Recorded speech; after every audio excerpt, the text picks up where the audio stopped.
Fort Carson, meantime, gearing up to train an extra 8,500 soldiers. It's part of the Military Base Realignment and Closure Project, or BRAC, that we've been telling you about for more than a year now. Making room for the extra troops took center stage tonight in Colorado Springs as more than 100 ranchers and their families showed up to tell the military, stay away from our land. The Army has a long history of blowing smoke, of lying and breaking treaties with native populations. Now they're doing it again. I was reminded in a meeting this past week about what happened in 1983 and some of the families that were involved with that and the turmoil they've gone through for the last 20 some odd years. We don't want that to happen again. Where are the checks and balances? It seems very ironic to me that U.S. troops are in foreign countries fighting for democracy, but here in southern Colorado we're losing our freedom. We will not... It shouldn't even have to be said. It should be understood that if we have a deed to our land, we shouldn't get it taken away by nobody. That happens in communist countries. It shouldn't happen in ours. I think it's wrong.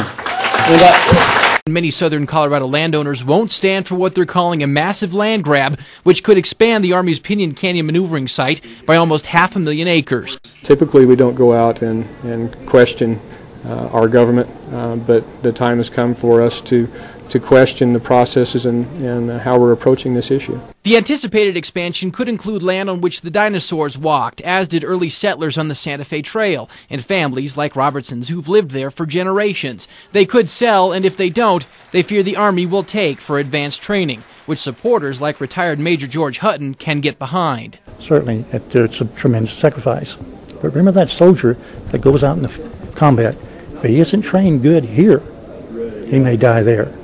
He's paying a bigger sacrifice.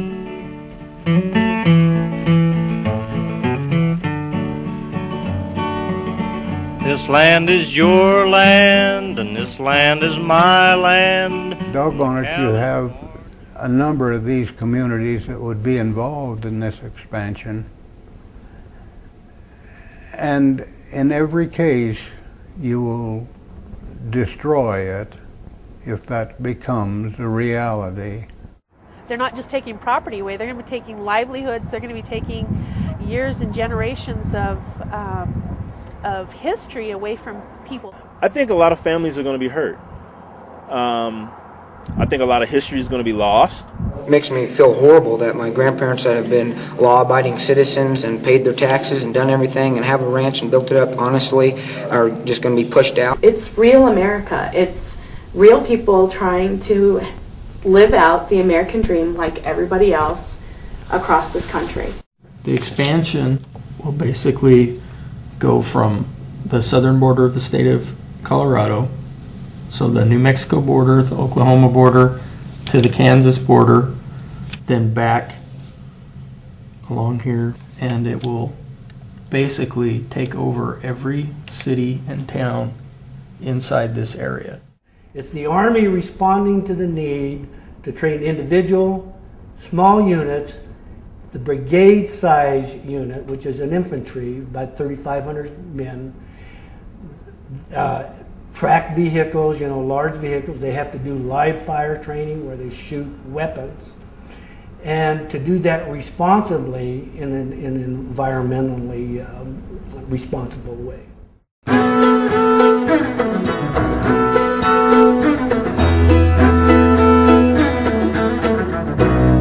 Howdy, and welcome to Western Skies, KRC CEO News Magazine. I'm Eric Whitney. Fort Carson has announced a desire to buy 650 square miles worth of ranches in southeastern Colorado. We talked to some of the ranchers about how they feel about it. We are Steve and Joy Wooten, and this is our family ranch. It's been in our family for 5 generations. This area is the Purgatory River, which is on the west side of our ranch. This particular formation that we're at is called Pamania Gap, and we've chosen to show you this side and share this site with you because it's one of the most beautiful overlooks on our property and in this area of the canyon. It also is within a quarter mile, our boundary is within a quarter mile of the Piñon Canyon maneuver site, where the Army in Fort Carson has stated this year that they want to expand from the 230,000 acres they currently own to at least 418,000 additional acres, if not up to over 1 million acres. Willard Loudon lives in the tiny town of Branson, and at 81 isn't able to help out much on the family ranch anymore. Parkinson's kind of knocked the wind out of me as far as working on a ranch. So I've been doing things that I enjoy, namely quite a bit of artwork. I don't like to use the term art. I let somebody else make that judgment, but I'm a picture maker anyway. But he's fighting the expansion with everything he's got. He remembers well when Fort Carson created the existing Piñon Canyon maneuver site in the 1980s by both buying from willing sellers and using eminent domain. Willard says he and a handful of others from the area went back to Washington to testify before a congressional committee. They got 5 minutes each to speak their piece, and then several of them found themselves the subjects of IRS audits for a few years afterwards. We went to Washington and we met before the military affairs committee. They told us we had 5 minutes. And I said, that's a little difficult to express a lifetime of concern in 5 minutes time. But so be it. We made our point, made our comment. Then we went to the Library of Congress and we looked up the records of these committees on military installations, and we found that during the previous, I think it was 15 years, only twice had these committees ever said no to the Army. It was just almost a rubber stamp. Willard says the acquisition of the original Piñon Canyon maneuver site, about half the size of what Fort Carson says it wants now, stirred up bad blood that 20 years later still hasn't cooled. Well, practically everybody didn't want to sell and had to have the land taken away from them by eminent domain. Well, my name is Kenny German, and this is my wife Maria. And I'm a part of two families that owned the ranch, and it was a part of the original taking, where most of the cantonment area is placed today used to be our land. And what we're going through today is pretty much the same as the last time. The government has lied repeatedly or told half-truth to us. It's going exactly the same way. They will, if they're allowed to continue on, they will come in and condemn the land.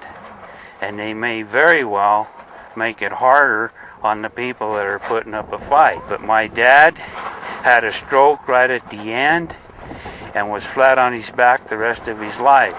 So all that he worked for meant nothing. My dad, my uncle would have tore up that check they got for that land in an instant if they could have got their land back.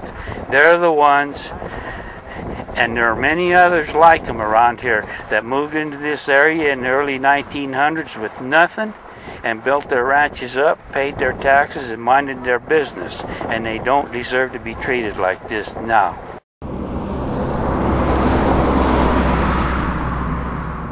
Go east of Branson on Highway 160 for about 40 miles, and where the road turns north again, you'll soon be in Kim. If you're hungry, there's only one place to go, the Kim Outpost, where Lon Robertson and his wife Anita fry up the burgers for anyone passing through. The Robertsons are leaders of the Piñon Canyon Expansion Opposition Coalition, and in addition to burgers and gasoline, they too sell big wooden signs that proclaim in large letters, "This land not for sale to the Army." Little towns like Kim and Branson could very well dry up and blow away if the Army takes over a significant number of ranches in the area. Robertson worries about losing not just the Kim store, but his family's ranch, some 10 miles to the west. If they take anything at all, it'll be a big enough hit that it'll probably cause a severe loss of business. So Ultimately, they might not actually take the building, but we'd probably lose enough business that we'd probably have to look elsewhere or do something else. Our ranch, on the other hand, is in the area of interest. It sits 16 miles west. And so, depending on which 418,000 acres they take out of that million-acre circle, if that's all they take, then we could stand to lose our ranch directly and be taken over directly. So there obviously wouldn't be any reason for us to stay in the area, even if we had to store. You know, it's like anybody else. A lot of couples both have to work jobs, 2 jobs, and that's kind of what we have. You know, we have 2 jobs we have to work.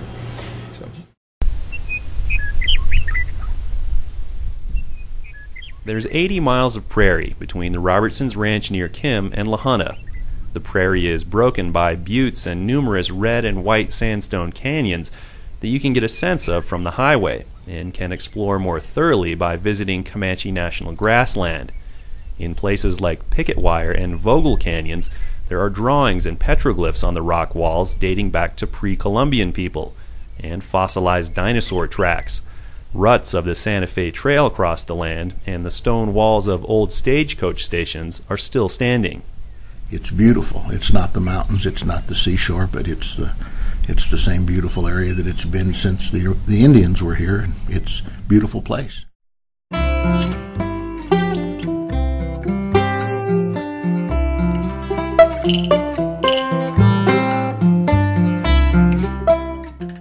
There's no question that there are willing sellers. If it's anything like the first Piñon Canyon, many of these farms are barely making ends meet. That's a very dry part of the state. It's over-ranched. If you go down there and look at where Piñon Canyon is now and how the the Army has taken care of it, it looks lush in comparison to the land around it, which has been basically over-ranched, over-farmed. So that part of the state is, in some cases, just getting by. Sitting here in limbo, like a bird without a song.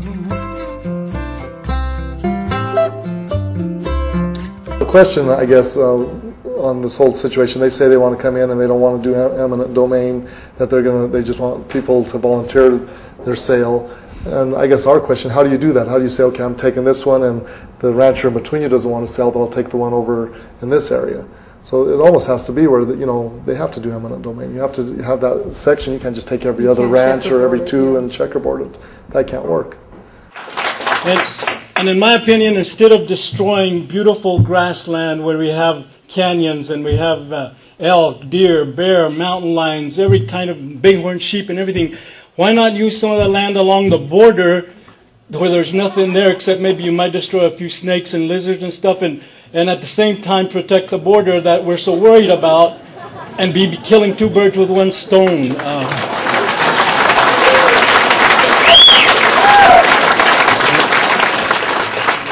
Thank you.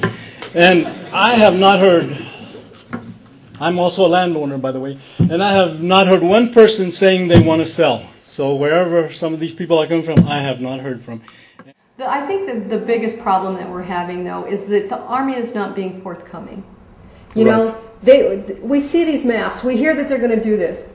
They say we are not. We're not doing anything, and we can't make any decisions. And any of the representatives that we talk, any of their press officers or anything, they're saying, well, that we don't have a plan yet. We're waiting for the plan, and you're just getting this conflicting information. And these folks are getting it from somewhere. Somebody is telling them stuff, or they wouldn't be rallying to stop. So there's just the dishonesty, I think, is the hardest part for us to, as an area to deal with. Because if we have the facts, then we can decide how to face it, or how to deal with it, or what to do. But when you don't know, that's the problem. And don't keep changing the rules in midstream. Right. And I think that's what we're faced with now.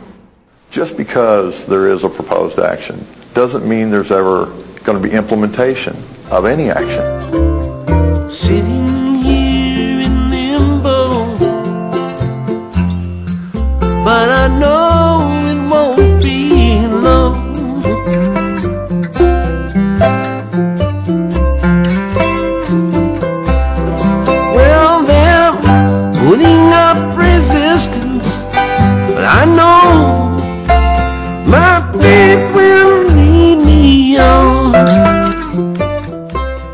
Last spring we formed a coalition called the Piñon Canyon Expansion Opposition Coalition.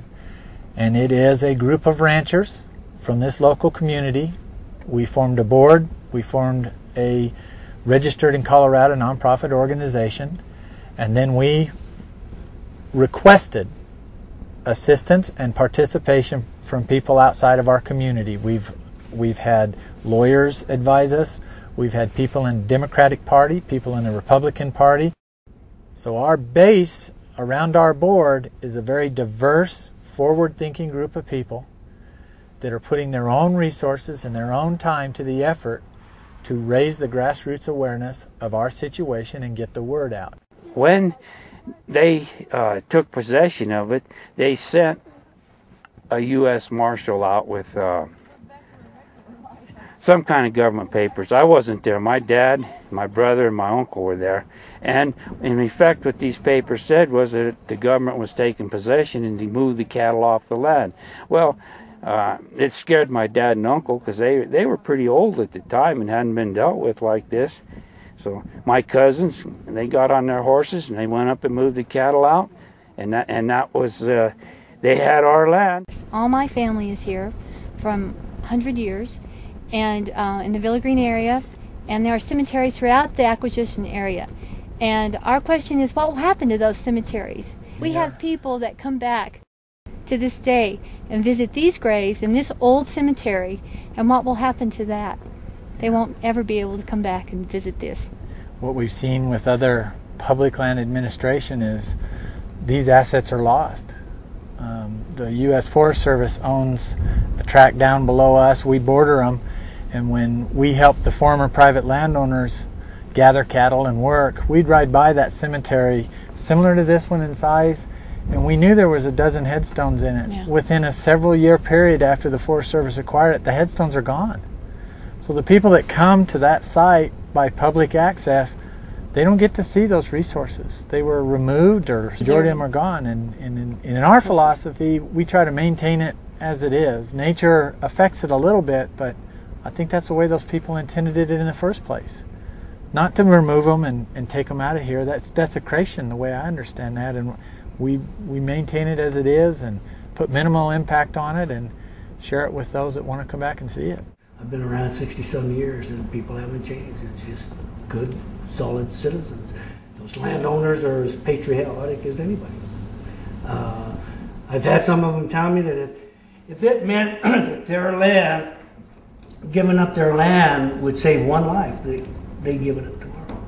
I mean, and I believe they mean that. Forced out of your livelihood.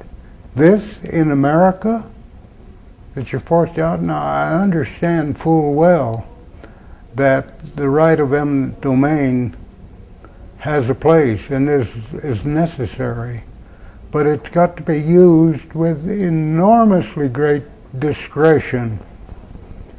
And if there were no options, no alternative to this, and it was critical to their training, we all would say, okay, so be it. But we know full well that none of these things really add up. They certainly do not require that kind of training in the warfare as we're seeing it now. An eminent domain in its original intent was to be for the betterment of society. And in a small scale, on specific need, there's always been a real careful use of eminent domain. The 230,000 acres that was acquired in the mid-'80s was the single largest eminent domain action ever taken upon private citizens by our federal government. What they've come back to do is to dwarf that 230,000 in scale. The 418 will be the new level of government encroachment in private ownership. If it continues, not just in Colorado, you start to see a burgeoning government that moves in towards a socialist or non-democratic, non-representative type structure. This is really not Colorado Springs fight. This is a national fight. and the Army needs more training land somewhere.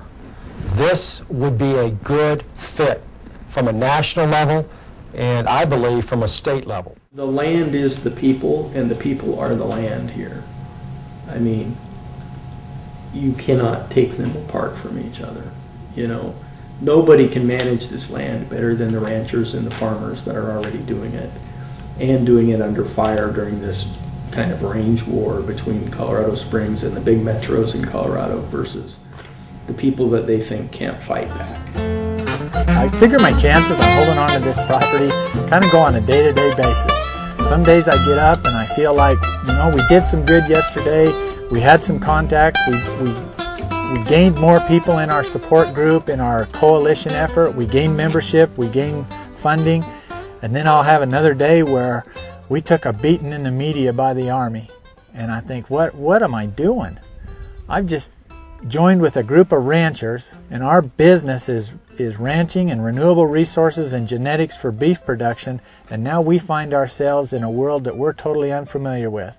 We're not familiar with the media, we're not familiar with how to tell our story, how to fight a government entity. We've never found ourselves looking at one of the most powerful entities in the world, and that's the U.S. Army and the U.S. government. And I never dreamed I'd be in opposition to my own government, and my own government would be wanting to take my property from me, and from my family, and from my friends, and from my wife's family. And I think, what am I doing? I don't stand a chance. I'm as minuscule on their radar as an ant walking across this is. I am insignificant. But then, like I said, we have days where our small group of ants does something really significant and we feel like we've got a chance. We feel like our chance is with the grassroots, and that we tell our story to the rest of the people and let the people decide right's right, wrong is wrong. And if the evidence is presented to the people and they see that this is a wrong, they'll support us, they'll get the message out to their elected officials, and by grassroots, we'll get the support we need. Because head-to-head, I don't think we can win going head-to-head straight up against the Army in a punch-for-punch battle in the media or in the courtroom. It has to come from people like us who are working every day, trying to make a living and trying to pass something on to the next generation, whether they're in town or in the rural areas. The real support will come from people like us that are working-class people that just want the opportunities that supposedly our Constitution and our Bill of Rights gives us.